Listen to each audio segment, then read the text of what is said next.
Ladies, gents, and everything under the sun, welcome to the Container Podcast.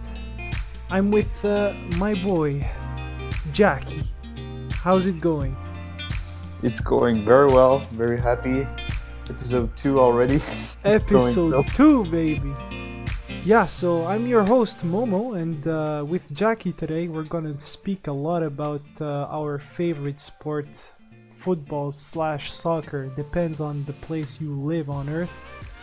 I have a tendency to call it football, even though we live in North America, right? I feel like a little elitist, you know? Yeah, me as well. When I was younger, I used to call it soccer because, it's the way we call it around here. But eventually you start understanding, well, it's you play with your feet and you play with the ball with your feet. So, yeah, better as well call it football. It corresponds well. So today's themes are going to be around the main question of can we say football is just a sport? Is it just that? And we'll work toward that question by talking about the Champions League, right? The journey that both clubs that went into the final, Bayern and PSG, went through, how deservingly they won, and strategy, and of course the notion of cycles in a team. And then we have to talk about the transfer market and the crazy story that happened with the game's greatest player, Lionel Messi, and the rumors that he wanted to go. And then talk about how fans reacted, general fans' reaction to events in that sport. And partisanship in general. So, topic number 1. Jacky, can you paint us a picture about PSG's and Bayern's journey into the Champions League? Yeah, well, this year was very interesting because usually I think the Champions League ends in May or June, but with the current situation like that to postpone all matches, so we've got to watch the Champions League during the summer. So it was kind of fun, and usually you have these away match and home match, so Yup. you play two games before going to the next round. But this year, sometimes for certain teams that did not have, if they hadn't done one match yet, they would just play one match before going to the next round. Yeah, no So two-leg matches. Straight into a knockout stage. yeah, exactly. And well, Bayern, I think Bayern Munich, they had quite a journey because they started off playing against Chelsea. Um, and they won, and then they went against Barcelona, and yeah, we'll talk about the Barcelona match because it was quite special. Yeah, I mean, Yeah, even the Chelsea match, right? Chelsea is a historical English team, but they did quick work of them too. yeah. Well, it's funny how they beat Chelsea so easily, but the match against Barcelona was so unique and legendary that in the end, it's the only one I think we're going to remember from this Champions League. Yeah, Um, historical, simply. Yeah, exactly. And then they played against Lyon in the semifinal, and then they met PSG in the final. PSG, in my opinion, they had an easier route. I mean, they started with Dortmund, but afterwards they played against Atalanta and Leipzig. So yeah, I think it was easier for them, but they made it to the final, and it was their first time, and it was very special, I think, for the French team to go so far. It was Um, historic also, so a lot of historical marks that happened into this competition. Their first final of their club. yes, yes, since I don't know what around what year they started this new big team.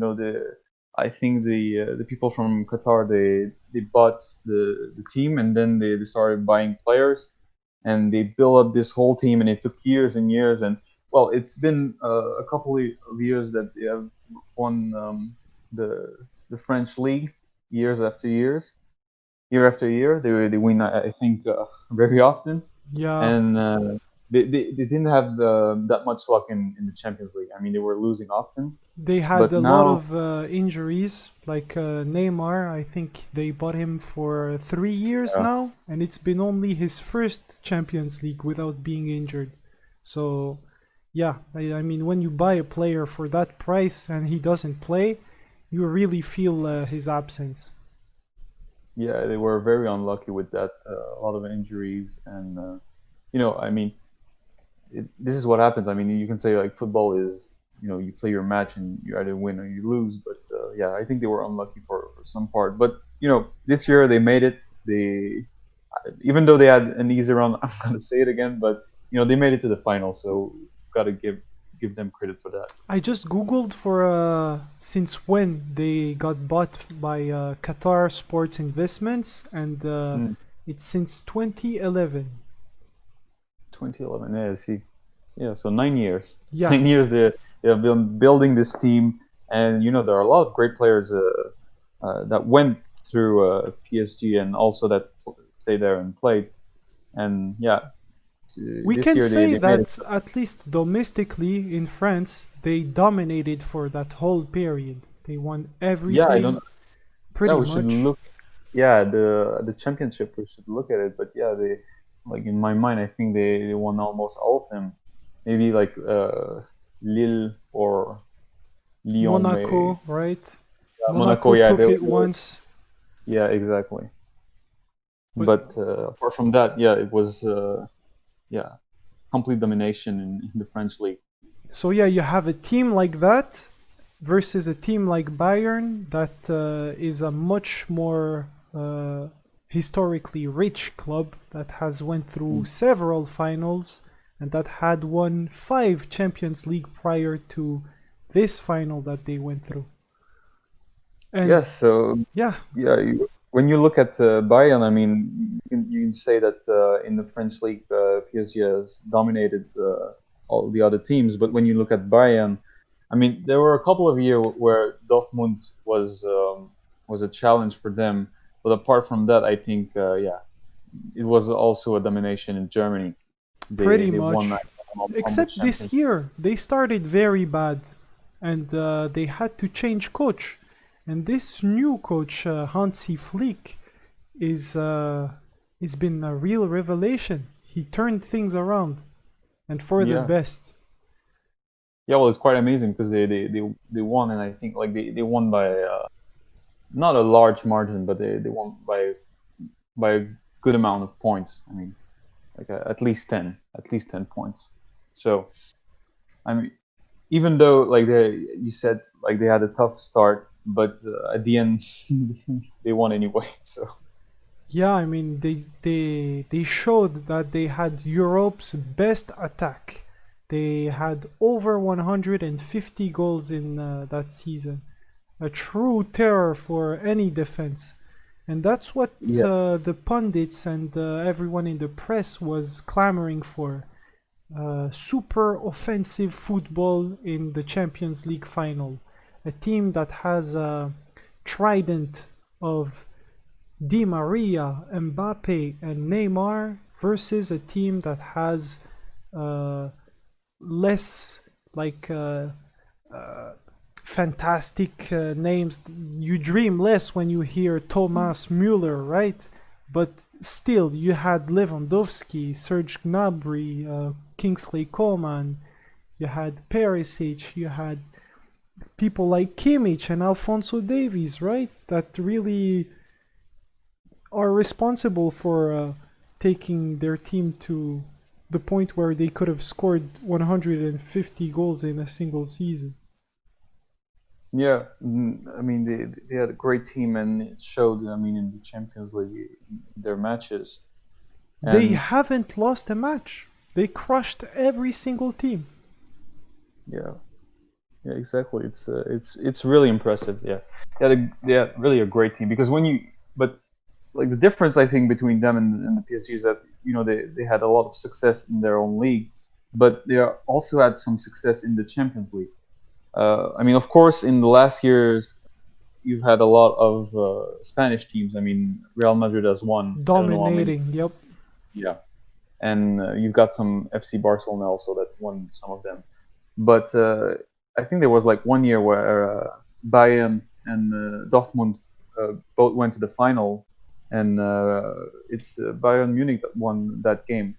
It was And even though crazy. that they The didn't win every year, Ribery they and were, Robin era. yes, yeah, I think it was during that time. And even though that they were not winning the other years, they were always like a good challenge against the other team, So And it yeah, seems like the Spanish domination waned down this year. We can obviously see by the results.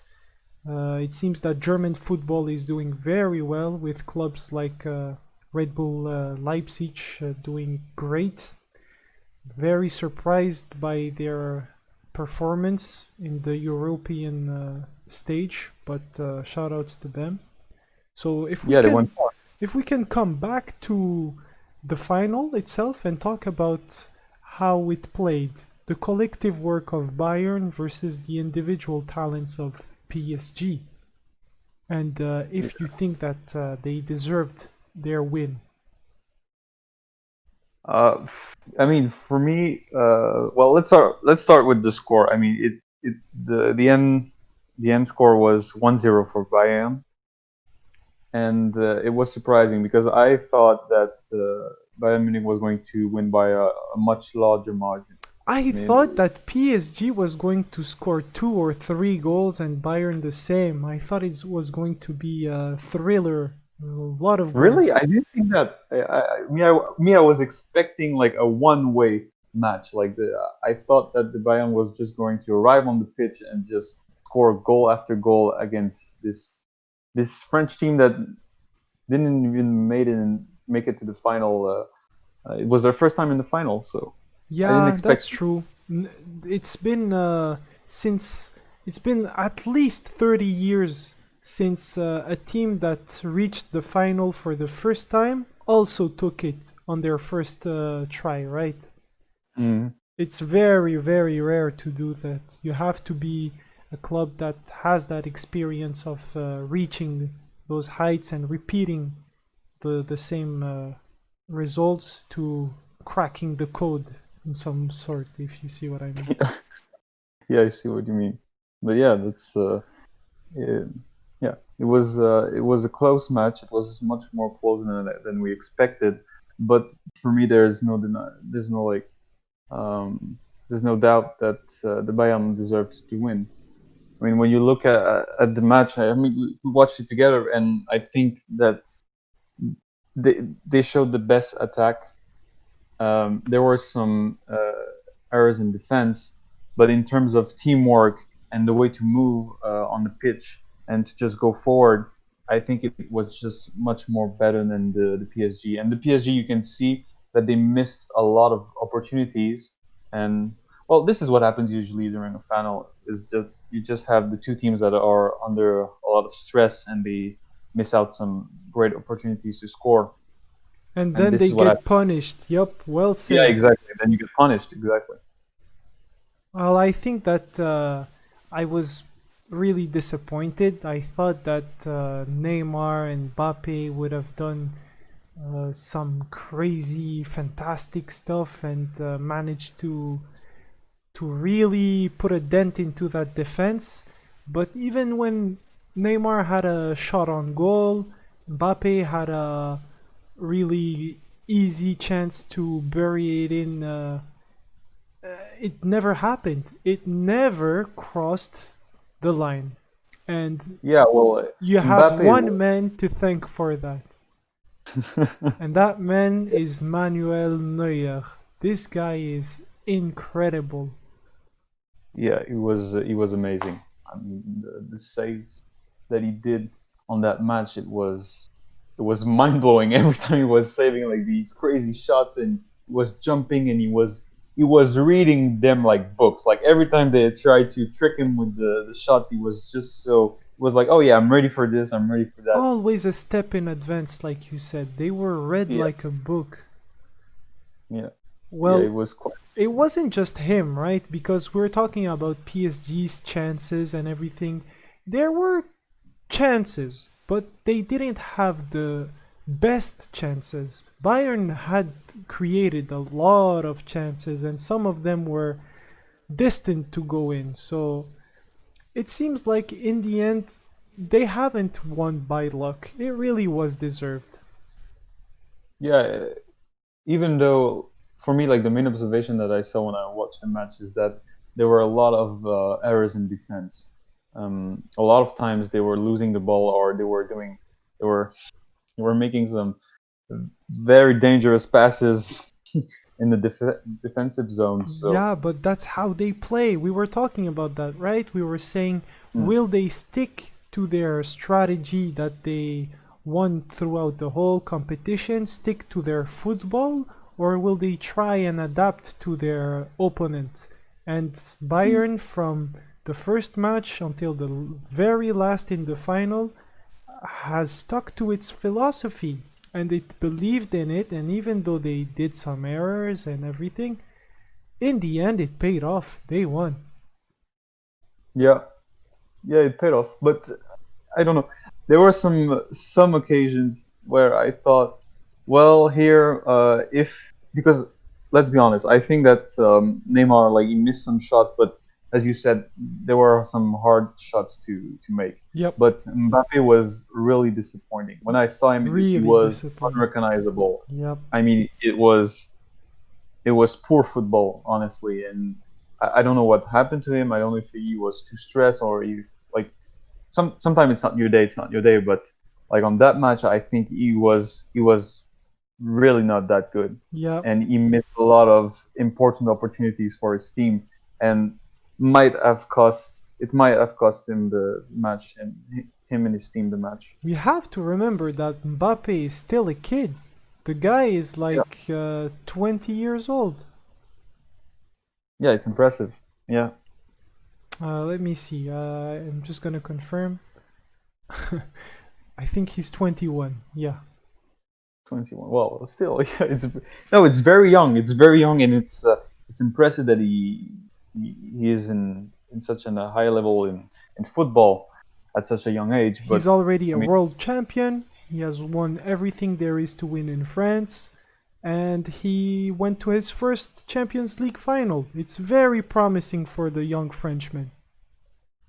yes, but however, when you look at what happened during the match, I mean, he could have played better, and if he had played better, maybe they would have won True. because there were some, yeah. Well, I But think that we talked enough about the final. Maybe we can talk about players like Coman, right? Kingsley, that scored the winning goal. He did a match that, according to some, was simply incredible in his ability to dribble past the defense and to force a 1v1 and more often than not get the upper hand, like a favorable result. And some others were regretting Perisic, uh, how can we say, stability, right? He was much more yes, of he I took was one less of those. risks. Yeah, yeah, So yeah, you were one of the people that yeah. I wanted Perisic to start because he started in the match against Barcelona, and it was impressive to see, as you say, his stability and how he was playing more cautiously. Well, some people will say it's better to play risky. I think you're one of those people, but me, I'm more of a play it safe and play it nice than just play it risky and try to score. to be But honest, the only goal that was scored was played very nicely. It wasn't a big risk. It was a yes, beautiful uh, build up, and I'm just shocked if you go back and watch the goal, right? there is a pass by, I think, one of the midfielders to Thomas Müller that's running in the box, but in a diagonal line.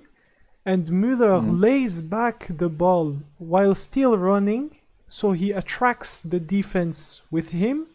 And Kimmich has that vision where he sees that you have three defenders looking at two attackers, and you have Coman completely alone. And he passes it super precisely on his head, and it's a done deal. Mm. It was very well done. If you see, like you said, the movement of Bayern, of the team and everything, that was some football IQ, man. They're really smart.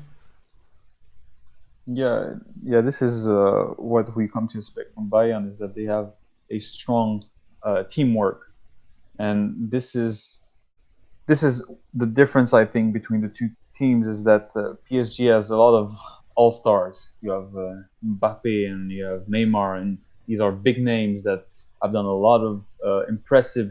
They have a lot of impressive skills, but uh, I think that in modern football, when you look at the way a team is structured, it's more important to have a good teamwork and have good cohesion than to have some all-star players. You said it. I mean, you see PSG, the main flaw of that team is that they have no laterals, right? They don't have any fullbacks. So left back, right back, it's catastrophic there. And in modern football, you need very good fullbacks. And guess who had very good fullbacks in that match with Kimmich and Alfonso Davies? I think that they spend way too much on the individualities and especially up there in front, and they forgot about reinforcing those positions. They have Yeah, a I mean, problem like Marco Verratti, right? Great player, Italian superstar, but he was injured. And now you don't have Verratti. Who do you have in your midfield? There are no Neymar-esque or Mbappe-esque quality player in that midfield, right?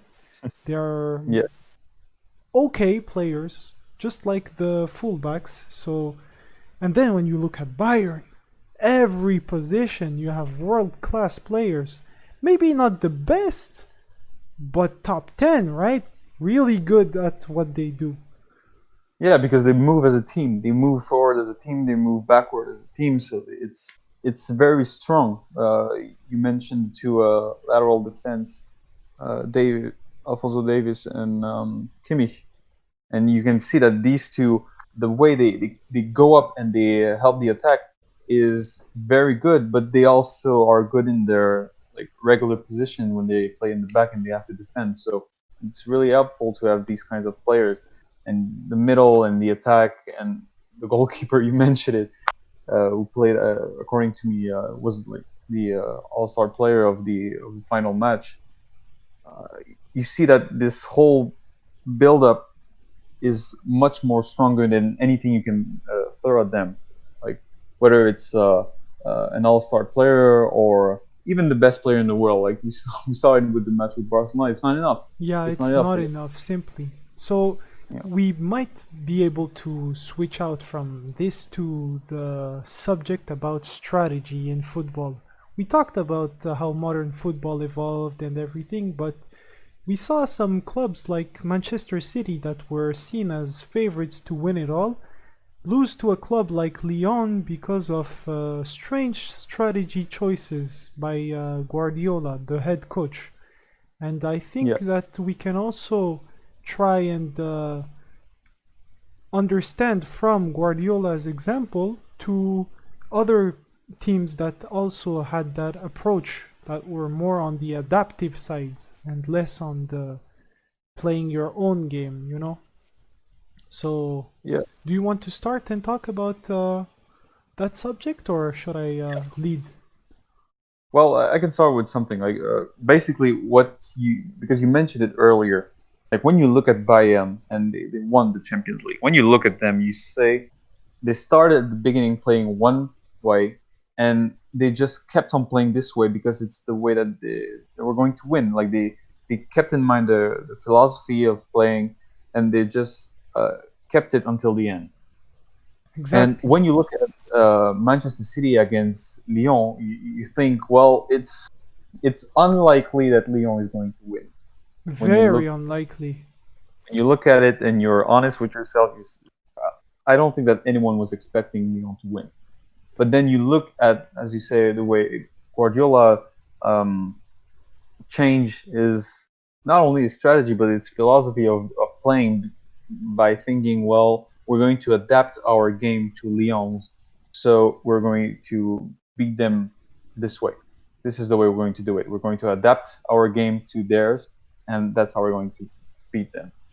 But this is a very dangerous way of doing things, because if you have radical changes in the way that you play and you just try it out on teams and you change every time, you're not going to have consistency in the team play that's going to get you the win. Because if you change every time, what's going to happen is that the core way of playing is changing so often that you don't really know how to play anymore.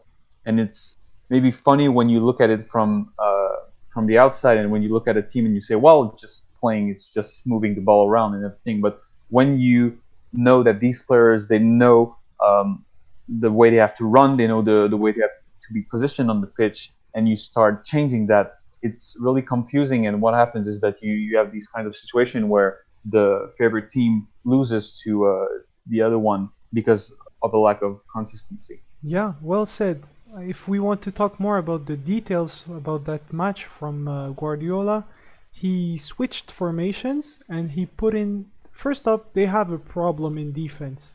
Their defense is pretty weak, but they have pretty good, let's say, lateral defenders. They have a certain Kyle Walker that does his job very well in the right, and you have on the left you have Mendy, but Mendy was injured, so you have a mix of injury, and then you have to change the strategy, right? And then he put someone that has rarely, almost never played in certain position at that position, and changes the formation. And when you look at it theoretically, you see the idea how it can counter the other's formation, right? But when you Yeah. have, like you said, people that are used to a certain way of playing and they have a certain role in their mind, asking them to change it up without enough practice seems to be very dangerous. Even though you have that theoretical advantage, are you going to be able to actually do it, to apply the theory? And it looked like it wasn't the case. They had a clear chance. Like, do you remember if you saw the match? It was a desert goal, and they crossed the ball to Sterling, and he kicked it above the goal. Yeah. Yeah, well, of course, there are some occasions like that where they miss out and they could have scored and could have And changed then the they whole thing. got, like, 2 minutes after, they got punished. That's what I Yeah, mean by the cruelty of exactly. football, right? It's like, if things don't go your way, they really don't go your way, and that's what happened. And I'm kind of sad because they have players like Mares, that is actually the one that got into. He subbed him at the 50th minute, 55th. He did a lobbed pass, and they scored. It was his pass that opened up the play. You have those players that have the ability to challenge and to like create something, and they usually play, but because of your new strategy and new positioning and everything, you don't let that express itself. And sadly, it was a little too late. And yeah, that's what happened in the case of Manchester City, a team that was said to win the Champions League because they also had a very good showing versus Real Madrid, which they also went ahead and did a counter strategy but that time it worked because it was a specific strategy where the players were more likely to actually do what they were supposed to do. But this one was a little bit. It wasn't well suited, let's say. Yeah, So yeah, obviously. do you think that in the future football will be more theoretical like this, or it will still be about philosophy and staying true to your football? It's hard to say because, as you mentioned, like when they played against Real Madrid, it worked. So I don't know. Sometimes it works, sometimes it doesn't. But it's all the magic that you have in these matches is that it can go one way or the other. And even though you can spot the mistakes that could have changed the game, uh, when you have these two teams that are playing on the pitch and that are relatively similar in their level, it can go one way or the other. But in the future, if you, if you think about it, I don't think it's um, philosophy or theory that is going to matter. I think it's the way the team thinks about itself and the way that it focuses on the team rather than on players. I think this is what is going to change in modern football, and this is what's going to ensure a win against other teams. It's not the philosophy, it's not the tactics, it's not the strategy, it's not the theory. It's the way that the team is going to understand that it works as a team and not as individual players, which is something that we have observed in the last few years that individual talents are not enough to ensure wins. What a great segue to our next subject, Jackie. It's Yeah, about the individual versus the collective. Barcelona versus Bayern is a great example at that too. That historic game that finished 8-2. 8-2. yeah. You heard it well, my boys. Yeah, well, this is, I mean, we mentioned it a little bit when we spoke about the final, and we were thinking, yeah, maybe we can speak about this match, the final, where you have individual talents just like Mbappe and Neymar that faced a much more stronger team playing team. Funny way to say it, but a team more structured about collective work, such as Bayern. But when you look at it, you have to speak about Bayern versus Barcelona because this is probably the most historical match that we've seen in this Champions League because of the final score and because in one team you have one of the best player, if not the best player in the world at the moment, and he's not in the winning team. So this is what's interesting. Yeah, I mean that's it's a match that will be remembered, and it's a match that made a lot of people cry. But at the same time, we were talking about that player, Lionel Messi, the greatest player of that club, of Barcelona, easy, even though you have Yeah, legends like Ronaldinho, Johan Cruyff, and great players like them. I think that what he brought to the club, his stats, his trophies, it's another discussion, but I think he is the greatest player of Barcelona. And I will even go ahead, even though a couple of years ago I was not too fond of saying that, but I think he's the greatest player of all time. whoa, whoa, whoa. I really Oh, now I'm that's I'm bold. kind That's of bold. I'm kind of sure about that. I You from kind of sure? Yeah, I'm kind of Yeah. sure now. Before I All right. wasn't, now I'm kind of sure. So I you don't know. have Like, that kind of individuality in your club, and you still lose 8-2. And that person, right, Lionel Messi, Messi has said before going up against Napoli, with the team we have, I wouldn't be surprised if we lost against Napoli. We are not strong enough. We are not able to compete in Europe. We have to make change. And lo and behold, they beat Napoli not very convincingly, and they go forward and they try to survive They didn't even go in trying to win. I think they already knew. I think they really did.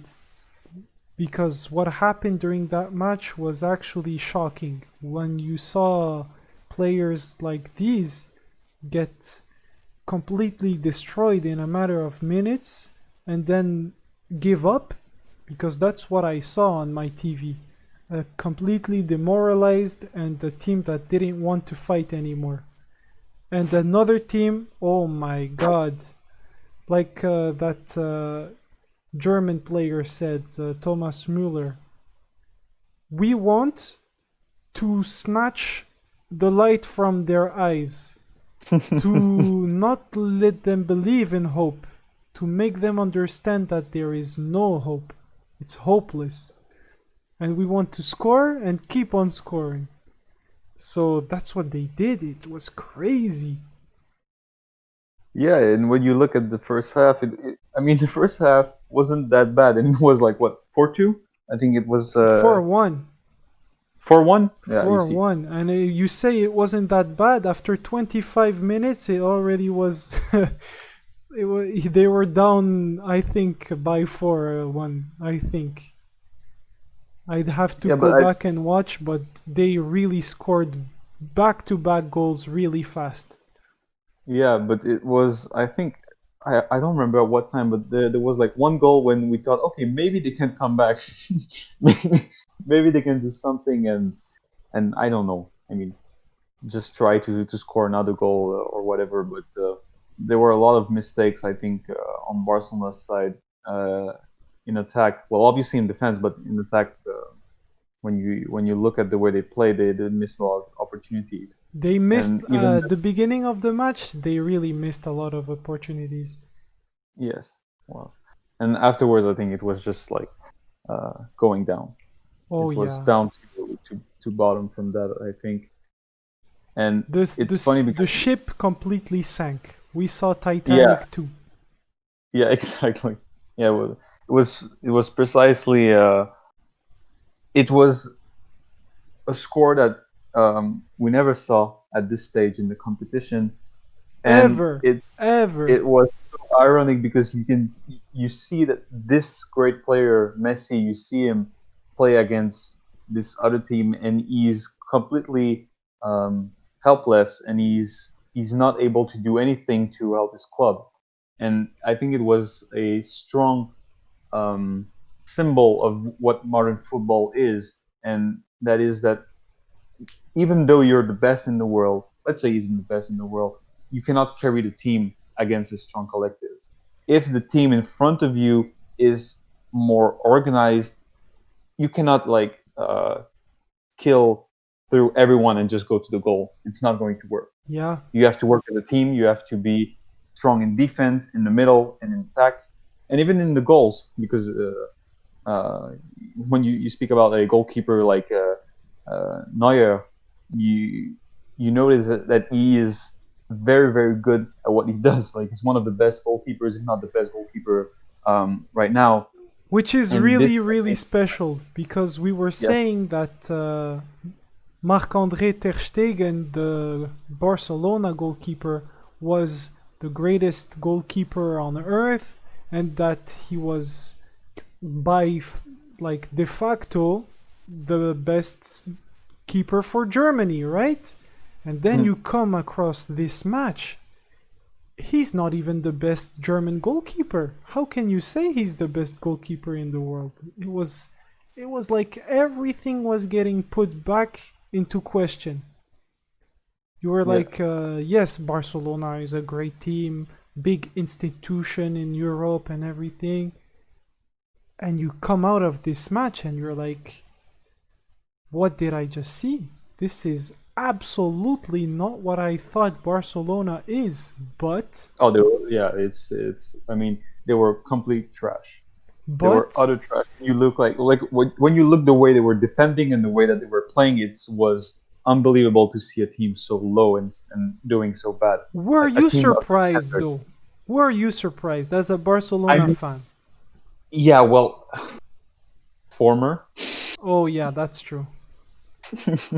quit the ship before it sinks. But I mean, when you look at it and you know, like you said it, when they play against Napoli, it wasn't convincing. But you never expect a team to go so bad that they will lose like this. Like, I mean, it was surprising because I knew they were going to lose, but not like that. Like, you know what I mean? When you Yeah. know that your team is not good enough, you like, we're not going to make it. We're not going to make it. But like, let's keep our pride. Like, let's leave here and say like we did our best. And it's just they couldn't even do that. They were just so bad at playing, and it was. Was it their best though? I think that they gave it an honest shot until, let me see the score line. Thomas Müller opened the score in the 4th minute. They scored a goal to bring it back to 1-1 at the 7th minute with an own goal. And then Perisic scored at the 21st minute. Gnabry added one at the 27th minute, and at the 31st, it was already 4-1. That's what I mean. I think the team tried, and when they saw that they had a very, very good opposition, and that opposition was going at them and not holding back, they gave up. I think it's simple as that. Yeah, maybe that's it because you just gave us the score line, and I mean, at one point it was 1-1. It's funny to think that, but at one point it was 1-1, and they were like, you were fighting. Well, depends on how you Yeah. define fighting, but they were not giving up. And then afterwards, it's just like one goal up to the other, one goal up to the other, and I think at one point it's like 4-2, and after that it's just like 4 goals, no defense, and they just And we have went to crazy. remember that Philippe Coutinho scored 2 goals against his current club, like the one that he's on his contract. He was on loan for Bayern. And the reason why he was on loan was because he was deemed not good enough for the club. Hmm. And funny thing about that contract, right?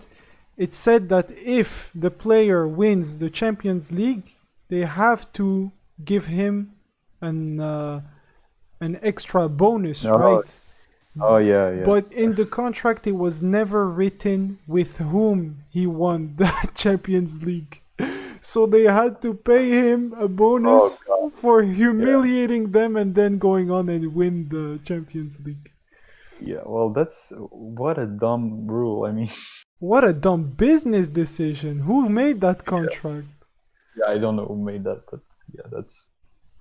Oh god, but So yeah, we can talk about that, right? It's one of our subjects, how Barcelona got to the point it got, right? yeah, because you said like was it surprising, and I like my answer is like yes, it was surprising because not that they lost, but it was surprising that they lost this way, because in recent years we've had a lot of Barcelona playing against a team. They win the first match because in last years you had like the away match and the home match, so they were winning like one of the matches, and then at the other match, the other team just like came back like from a 3-0 or a 4-0 or something like that, like big scores. And you have this team that is winning and just has to, like in the second match, it just has to play defensive, like park the bus. If you have to park the bus, park the bus. I mean, do Play it. 11 behind the ball. Yeah, I mean, just do it. I mean, it worked for some teams. I mean, just do it. Just stay in the back and just play it safe. Don't go around like trying to score and then lose like a 3-0 advance. Did they I mean, what? even try to score? I mean, was it an honest try, or was it just like we're gonna do like we're gonna, like, you Yeah, I see what I mean, mean? We're gonna play we can pretend. discuss We're going to honest or pretend, what. yeah. Yeah, well, maybe it's pretend, but I mean, in the end, they lose the match, and it's like you said, it's been a problem for many years at this club.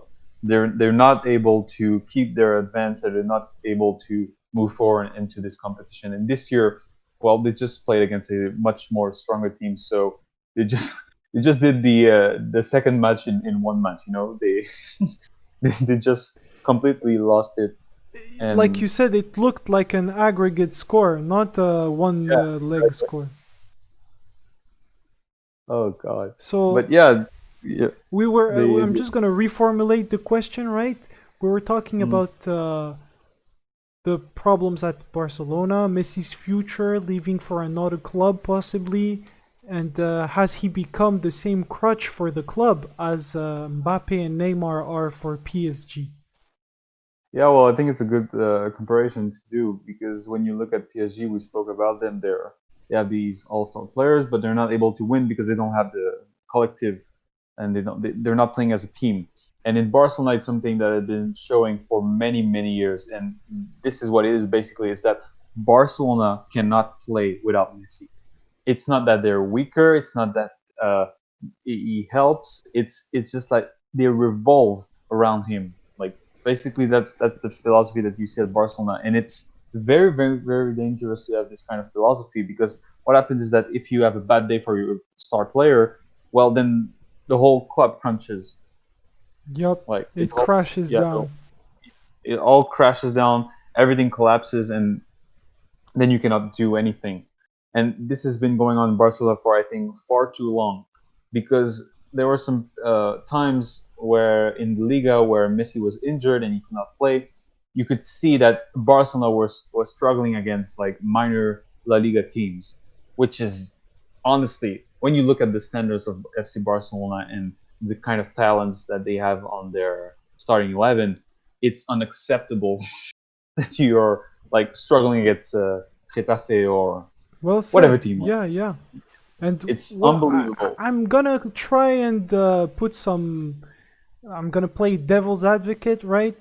But you said Mm, that they were relying on Messi, and that's a bad thing to do. The most successful period they ever had was because of this player. But he was yeah, surrounded by some other players. And those other players were named Xavi, Iniesta, younger Sergio Busquets. They had David Villa for some time. They had Pedro for some time. They had Dani Alves. That was what a combo you had on your right wing. Dani Alves and Messi. The kind of combo plays they did, the kind of passes and layoffs and the understanding, the deep understanding they had together, that collective. yeah. Well, okay, like And let's then put we it this move way. on. We move on from that period. That was a big success for Barcelona, for Pep Guardiola, which he never managed to repeat to win a Champions League without Messi, right? But Messi won Hmm. a Champions League without Pep, and he won that Champions League with a team that looked pretty similar, but had Neymar and had Suarez also. That was a trio in attack that was completely dominating Europe. That was historic. I'm not gonna lie. I think it was very beautiful to see them play football, and you still had Iniesta that was doing his magic in the midfield, right? And Busquets that was really good too. Xavi left, but you had like the founding blocks, the building blocks, the pillars. They were there, right? And then they grew old, and then you have a older PK, you have older Busquets, Xavi, Iniesta are in there. Puyol is not anymore here. Where's Dani Alves? Gone. The striker, Suarez, able to do some magic, but he's not as consistent as before. Who do you have on the left wing? You had, like we said, Pedro, you had Neymar, you had Coutinho, now you have Griezmann, then you have Ansu Fati, the little kid. And you're like, bro, Barcelona paid 125 million for Griezmann, and he can't take his place on the left wing because that's not where he's the most. How do we say when he's at ease, where he can fully express himself. he would like to play in Messi's position. But you're not gonna take Messi away from his position, right? So you put a young Ansu Fati that's been really good and been carrying a lot, even though he's very young. But it's not enough. It's catastrophic. The midfield is super old. You have the squad is old. So and you pray to Messi that he's gonna make it work. Well, we saw what happened, right? Yeah, I mean I mean Barcelona, they're not dumb. I mean they look at Messi, they say, well, he's going to get us the win. And for many years it worked. I mean, because when you look at this strategy of saying like it revolved around Messi, it's not that it's a bad strategy because it worked for many years. I mean, maybe not at the first Champions League that they won against Manchester United, but maybe at the second one, like in 2011, when they won against Manchester United. You know, for many years they won the La Liga and they won some Champions League, and it worked to revolve around Messi because when Messi works and when he's in form, and they're going to win because he's able to make the difference, and that's true. He's able to make the difference. But you've had some other years like 2013 when they played against Bayern, and I think the aggregate score was like 7-0 Yep. in both matches. So you even in the golden age, and even when everything was working and Messi was like very good in La Liga, there are some matches where it's not going to work. So that's why the strategy is not good, because even though it can work, when it doesn't work, it goes terribly wrong. Like you cannot do anything. There's no like backup plan. There's no plan B. You just suck it up and you lose by a large margin like that. I think like when they went to Munich, it was like 4-0, and then they went back to Barcelona Camp Nou and it was like 3-0. So this is the kind of a result that you have from this strategy, and it's been a problem in Barcelona for many years.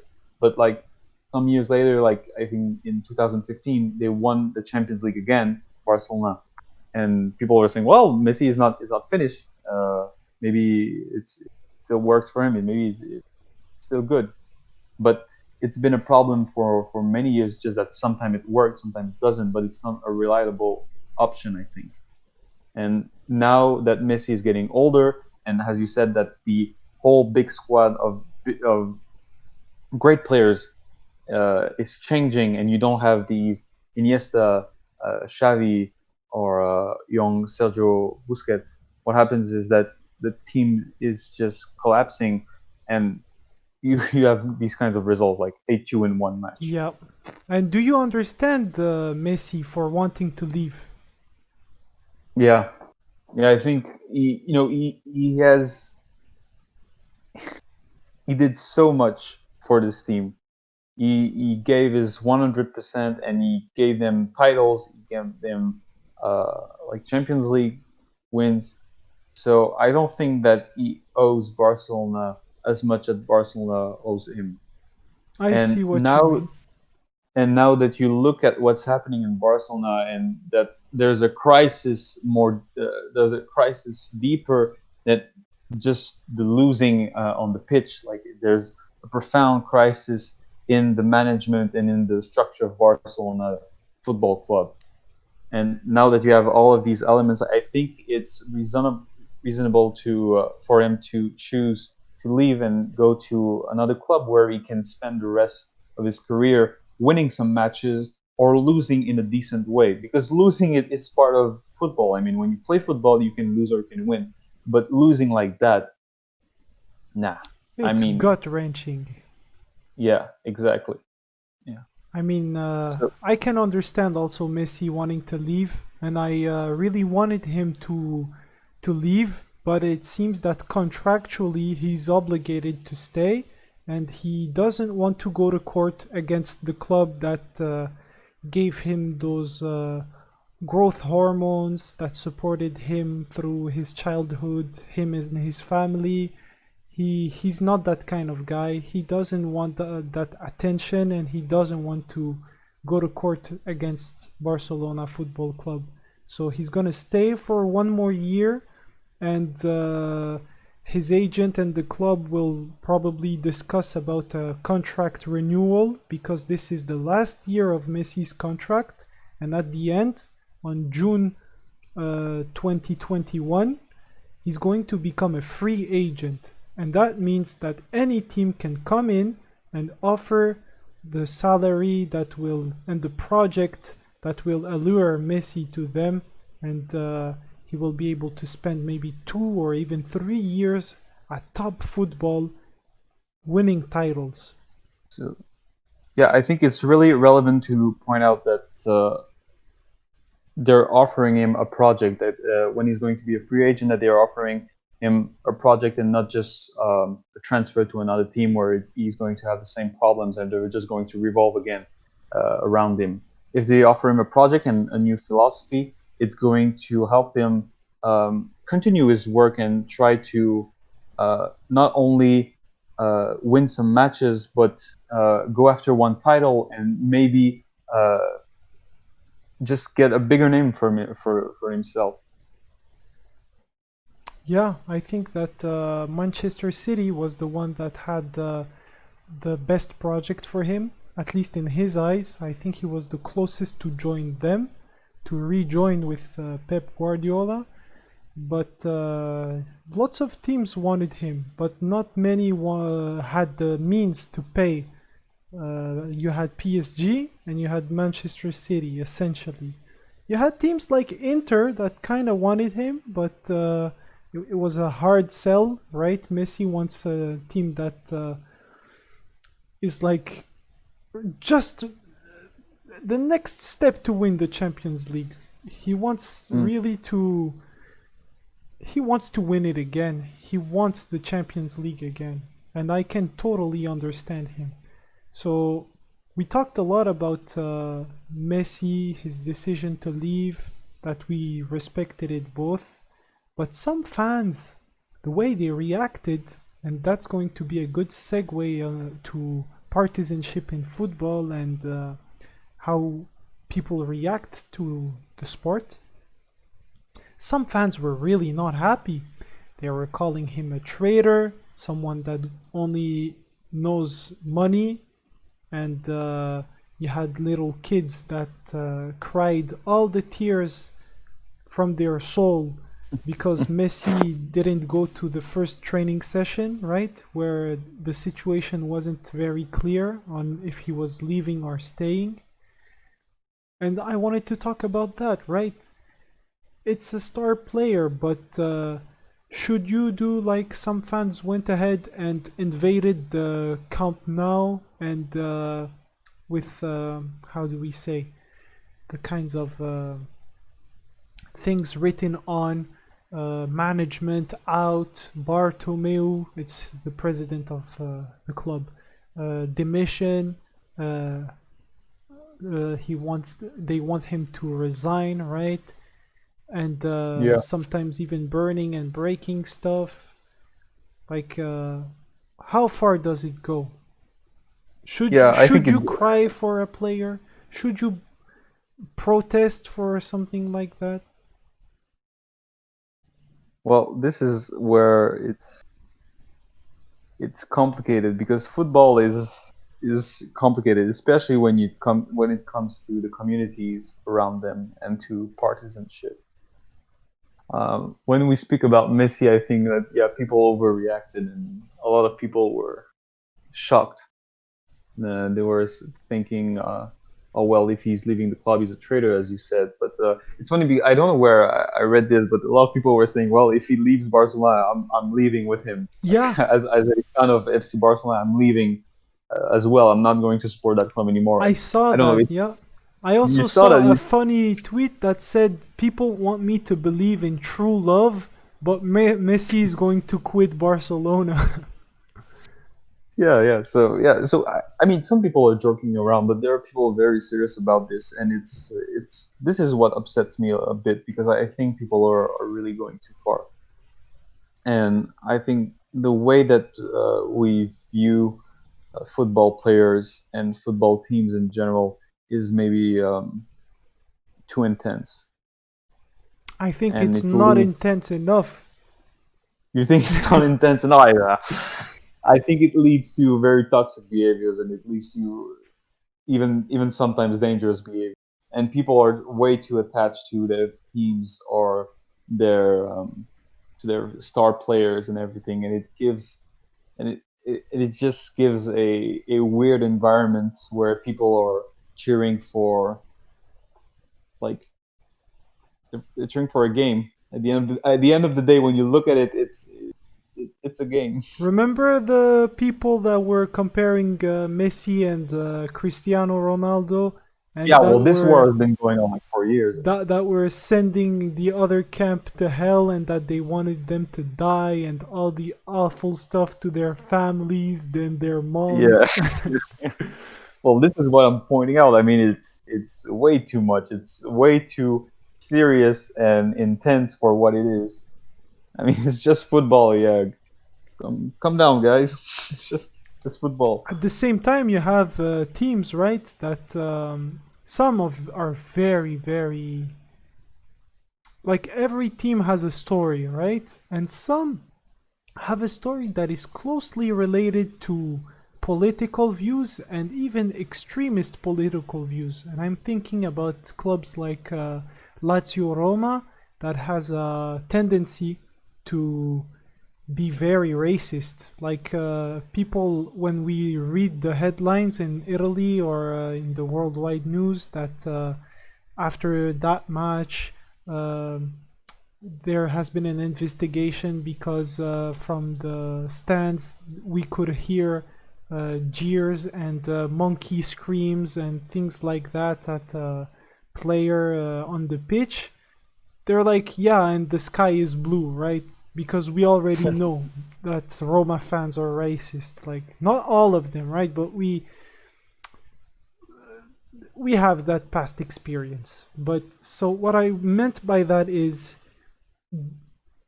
what do you think about people using football, which is just a sport, a game, right? And to vent their racist tendencies on the players, making them cry often, throwing at them bananas and peanuts and doing monkey screams. It happened a lot of times. It happened to Balotelli, to Dani Alves, to Fred, the Brazilian player, to Samuel Eto'o, to so many players, crazy. To Muntari, to Kevin Prince Boateng. Like, think of a African player or a black player, and he probably received racial abuse or something like that. And I'm kind of shocked by that, right? Because in everyday life, you never see anyone throw at you a banana or a peanut or something like that and scream, do monkey screams. But when they are in the stadium, there are like hundreds of them that start to do that. Yeah. Well, maybe it's too extreme to say that a lot of people in Europe are racist, but I think there is a problem of racism like anywhere in the world. But in Europe, it really shows when you go to these events where you have these very proud fans of the club, and they are in this kind of environment where they are focused a lot on their hometown and their own region, and they are proud of where they come from, and there's a lot of nationalism that is very um, very how would I say, they're not at ease with strangers. You know what I mean? Yeah, that's called You look at people from xenophobic. yeah, yeah. Well, that's basically it. But I like, yeah, that's basically it. They're very xenophobic, and when they are in the stadium and they are with their team and it represents their town and like their region from I don't know where. Like you mentioned Italy with the Lazio Roma, but Yeah. like it's like their people and like we're our people, and now you have you have this like kind of toxic environment where it's um, specific to one region, and then you put them in a stadium where they play football, so there's like this group effect where they're like with all the other xenophobic people and they're all cheering together, supporting one camp, and then they see like one guy from Africa and they go nuts, like they go like, well, this is our time, we go, and who's going to punish us? Like, there's nothing that they can do, and it's really horrible when you see that. And I think it shows in football, but it's not about football because you can see in so many atmosphere. Yep. I think It's that it's just a way to vent your secret tendencies without really being yeah. Sometimes it's punished not even for it. that secret. It's not even that secret. I think they're just, I think as you say is that they just want to vent their their xenophobia. It's just a good place to do it. Like they're in the stadium, they're with their boys, right? Yeah, it's Mm-hmm. game time, and they're having like their beer, and they're in they're just watching the game, and then you've got like this guy from somewhere else that looks different, and they just go making monkey noises while throwing bananas and or whatever. And I mean, it's really disgusting They have when you see. cameras, right, in the stadiums and everything. Some Yeah, clubs but go they don't ahead care. and ban for life these fans. Yeah. But Well, this is the way it should be. but some other clubs say no, no, no, there is no problem, and they protect their fans, right, even when they Yeah. do bad stuff. Yeah. Well, this is where you can see that there's clearly a problem in the football structure and the system. But I don't think it's proper to football. I think it's in general in sports and in when you have events where you have a lot of people coming together as a community and they're like all revolving around one idea or one team or whatever. This is where you can find these kind of behaviors, But and it's it's not been that. it's been getting a little bit better. There have been a lot of campaigns, anti-racism, Mm, big clubs like AC Milan being at the forefront, Manchester United, Barcelona also. Uh, like they want to get this message through that we are all equal, that we are fighting against racism. But sadly, not everyone wants to take a part from this fight concretely. They'll say it, right? But they won't. Some won't even say it. That's the cursed and crazy thing. But yeah, I think we're going in a bright way. I'm optimistic for that, at least. yeah, I think for this subject, I think it's getting better. You're right. I mean, there's like this whole campaign "No to Racism" that they did in the recent years, and you can see a lot of diversity in the players nowadays. So it's really good to see that. It's very different from what it used to be, especially in countries such as Italy, Germany, uh, where you know immigrants didn't immigrants or people from elsewhere didn't have always a face on the team. Now you can see a lot more diversity, even in the national teams. So That's this yeah, is exactly. yeah, I mean, even Spain right now they have Ansu Fati, who is yeah, from yeah. They African signed him a descent, couple of days ago. and he played his first game and he was amazing. So I mean, we don't need for the immigrant players to be amazing to start and respect them.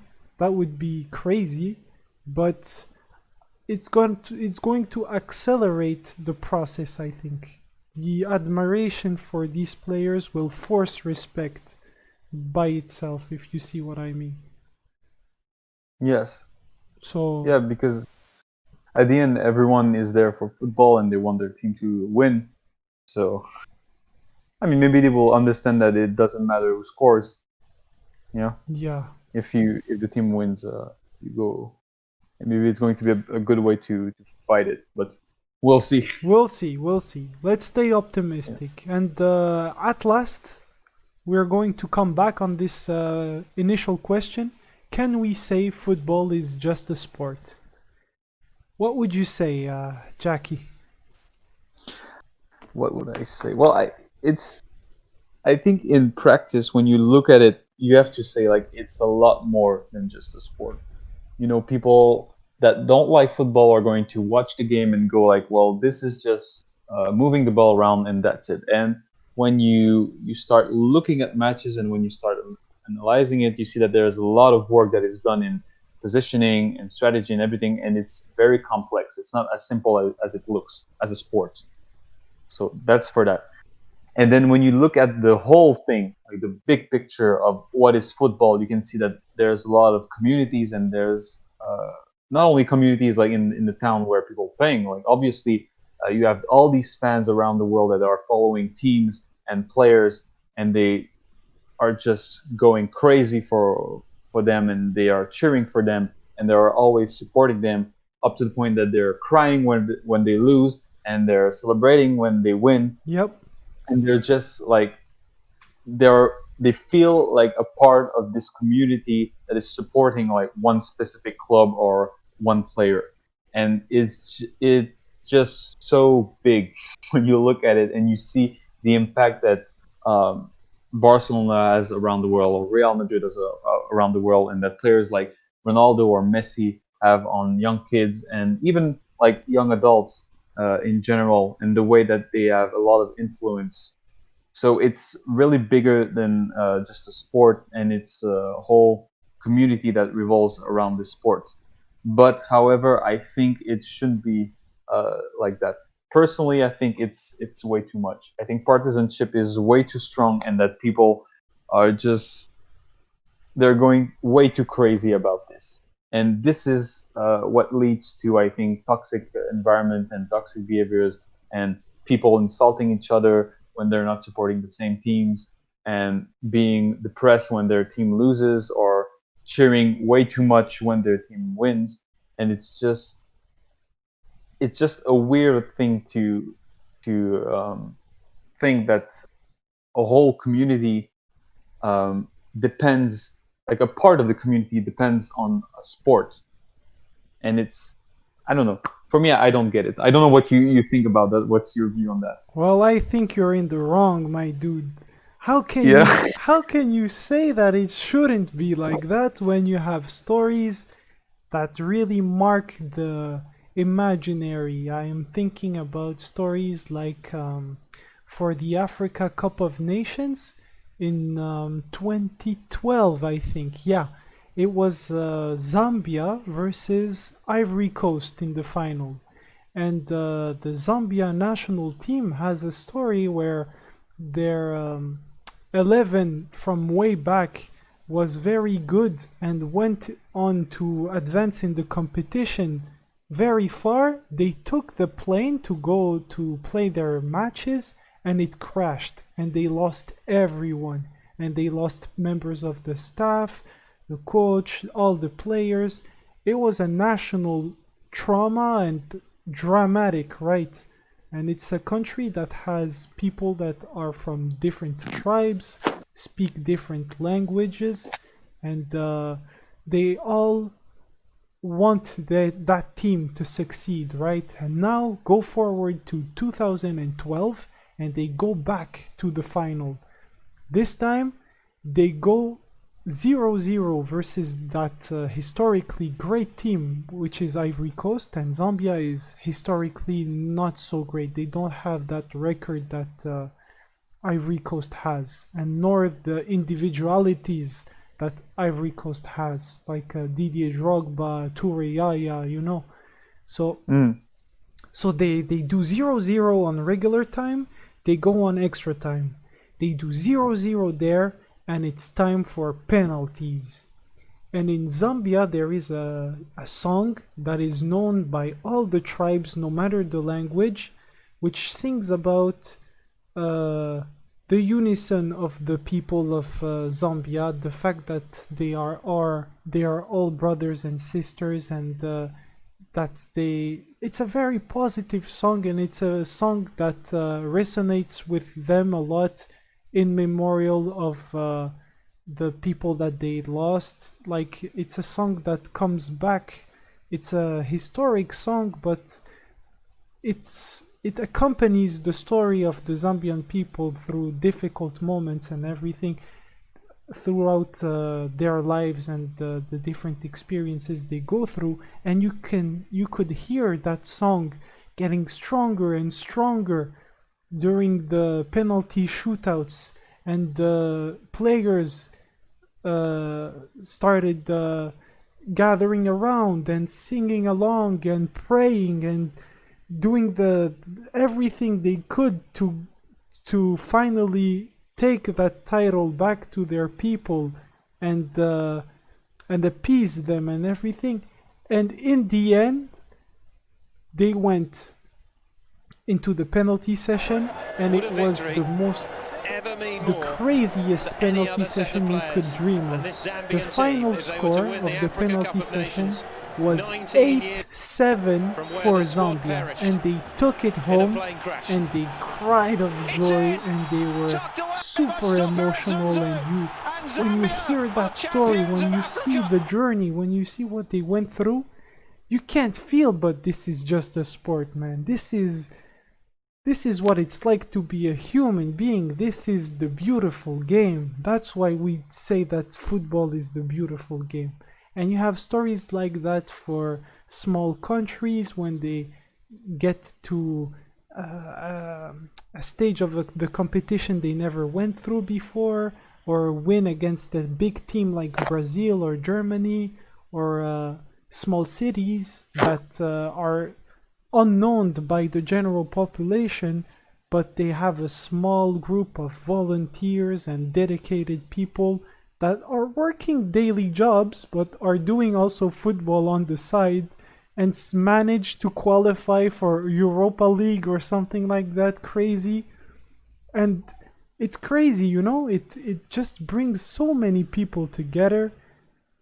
And yeah, it's just beautiful. And that's why I disagree. This is way much more than a sport, and we should strive to make it more about that and less about the toxic side, right?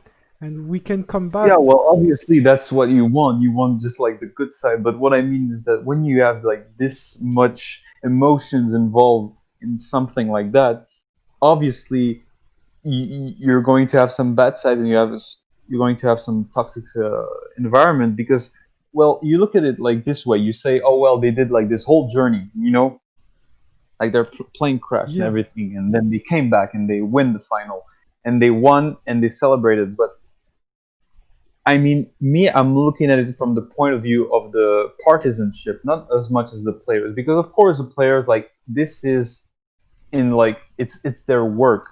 You know what I mean? It's like their job. Like, they're Yes. working as a football player, and they do like the careers, and then they win, and then it's like they're happy because like this is what they've been working for and everything. But when you look at the fans, they're not participating in any way in this process, and they're just putting a lot of emotions and commitment to this team that they don't have any relation to, and They they're do though, and they they influence. do, because you're not playing. You're not playing. You're You're just watching on the supporting, TV. you're in the stands, you're giving your energy. Well, yeah, well, exactly. You're giving you energy, but when you okay, well, And in not this only case, in that, right? Zambia won. There is the What? game day, but there are all Yeah, the other days of the year. You can support a team in many different ways. So you can get invested, not just emotionally. yeah, but I mean, why would you do that? It's just a sport. Like, I mean, they're just playing in the end. They're just playing football. I mean, why would you do that? Why would you invest some of your time instead of just like focusing on your own shit? Like, do your own thing. Like, do like Go focus play on your work, focus yourself. on your studies. Sorry? Go play yourself. Yeah, no, this is not what I'm saying. What I'm saying is that, like, when you look at the fans and the way they go nuts every time their team wins or when their team loses, it's just, I mean, for me, it's crazy. It's they're giving way too much attention to something that it's not that important when you look at it objectively. I mean, I find it it's funny because I football. just remembered it was, I think, a right winger politician that said in Marseille, right, they are not fans of PSG, far from it, harsh rivals. And they had to ban the usage and wear of everything PSG related. So if you wore Yeah. a PSG t-shirt in Marseille, you were gonna get fined, and if you wore the combination of colors that PSG has, you would also get fined in a public place, right? It would be seen as Well, provocation you to cannot tell the me that this is people from Marseille. And then yeah, they were saying, please, Bayern win, because if they win, there will be no vandalism, no turned cars and burned down, and we were gonna be good, right?